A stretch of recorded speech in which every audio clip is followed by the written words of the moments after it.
Bonjour et bienvenue dans cette vidéo flash dans laquelle nous allons parler d'électricité et notamment des notions d'adaptation, de surtension et de sous-tension. Commençons par rappeler que le culot d'une ampoule porte plusieurs indications importantes comme par exemple la tension nominale, notée U nominale.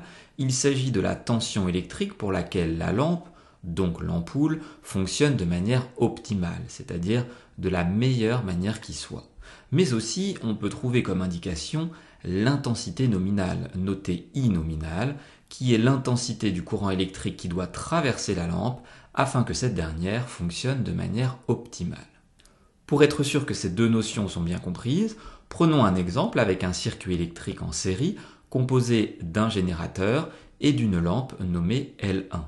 On place dans ce circuit un ampèremètre qui permettra de mesurer l'intensité du courant électrique qui circule dans ce circuit électrique, mais aussi un voltmètre aux bornes de la lampe L1 pour mesurer sa tension électrique. Prenons un premier cas dans lequel l'intensité mesurée par l'ampèremètre dans le circuit électrique est égale à 0,33 A et la tension électrique aux bornes de la lampe L1 est égale à 6,0 V.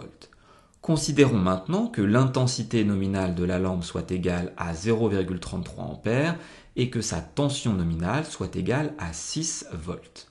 On constate que les intensités mesurées et nominales sont identiques et les tensions mesurées et nominales sont identiques.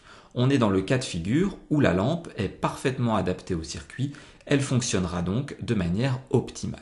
Prenons maintenant un cas numéro 2 dans lequel l'intensité mesurée est cette fois-ci égale à 0,66 A tandis que la tension mesurée est égale à 12 volts. L'intensité nominale et la tension nominale de la lampe restent, elles, identiques puisque la lampe n'a pas changé. On constate que l'intensité mesurée est supérieure à l'intensité nominale et que la tension mesurée est supérieure à la tension nominale. Ainsi, on se trouve dans le cas de figure où la lampe est en surtension, mais aussi en surintensité. Elle n'est donc pas du tout adaptée au circuit et risque de griller.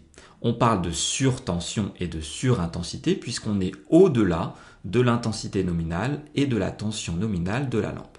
Considérons maintenant le cas numéro 3, dans lequel cette fois-ci l'intensité mesurée par l'ampèremètre est égale à 0,10 A et la tension électrique mesurée par le voltmètre aux bornes de la lampe est égale à 2,0 V.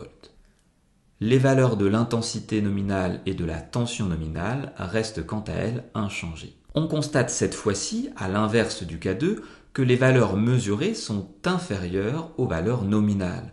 La lampe reste donc inadaptée au circuit, elle est en sous-tension et en sous-intensité et brillera donc faiblement. Tous les cas de figure présentés ici avec pour exemple une lampe fonctionnent avec d'autres dipôles récepteurs comme par exemple un moteur. Cette vidéo flash est maintenant terminée, j'espère qu'elle a été claire. N'hésitez pas à vous abonner à ma chaîne YouTube et je vous dis à très bientôt pour de nouvelles vidéos.